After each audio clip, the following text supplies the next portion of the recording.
พี่น้องถึงเวลาหนึ่งข่าวแล้ววันนี้มา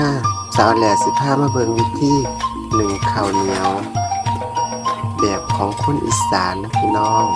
ผู้ใดหนึ่งบ่เป็นกับเบิงคลิปสาวแหล่เด้อเบิงแล้วพวกเจ้าสิหนึ่งเป็นเองน้ำแหล่เขาก็ใส่ทานลงไปเป็นบ่พี่น้องใส่ทานลงไปขอบมันจะก้อนแล้วก็เอายางในโหลดยางใส่ในโหลดนะเอามาจุดไฟจุดมันติดแล้วก็ป้อนลงไปแล้วก็เอาไม้เศษไม้น้อยๆนะปานสาวแหลกเอื่นเอามาออยไฟเลยสิให้มันเป็นสิพี่น้องเอาลงไปเอาออยให้มันติดจนแน่ใจว่ามันติดแล้วเด้อเพราะกระจังเอาทานลงไปแล้วพ่อนฟื้นพ่อแล้วบอกมันติดแล้วบอกถ้าแน่ใจว่ามันติดแล้วเนี่ยมันก็เอาทานลงไปใส่จนว่ามันติดอันนี้พี่น้อง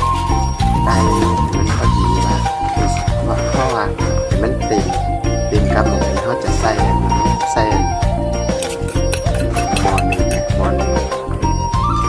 หม้อหนึ่งลงไปนะนี่ละอันนี้เขากลับมาเอาหม้อหนึ่งเอาน้ำใส่ประมาณจักขันหนึ่งแต่ว่าเขามันหน่อยมันหลายแต่ว่าขันหนึ่งน้ำขันหนึ่งมันก็สิพอดีเนาะพี่น้องเขาก็เอาไปถึงเป็นข้างเตาไว้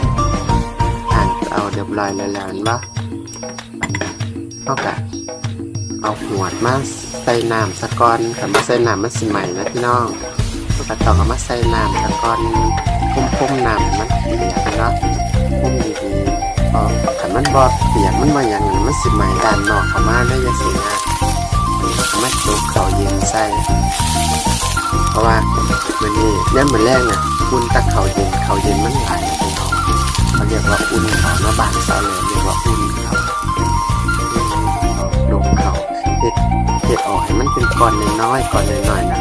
เพราะจะสิได้สุกไว้ความหอนจะสิได้ขึ้นมาเรื่อยๆขณะจิ้มลงไปมั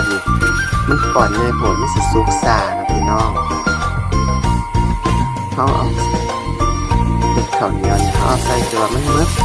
ตัวขั้นมืดตัวนั้นเลยเกิดขึ้นก่อนน้อยเพราะอันนั้นแล้วเขาแบบเอาไปทานเตาพี่น้องเอาไปทานเตาแล้วก็ปิดฝาแล้วก็เช็คเบิ้งสภาพตรวจเบิ้งนั่นละตรวจความเรียบร้อยว่ามันเรียบร้อยบ่มันเรียบร้อยแล้วก็ถือว่าโอเคปลาหมอกระดำปลาหมอไม่ได้ล้างเยอะมันบานทั้งน้องพี่น้องเฮ็ดจริงๆนี่เลย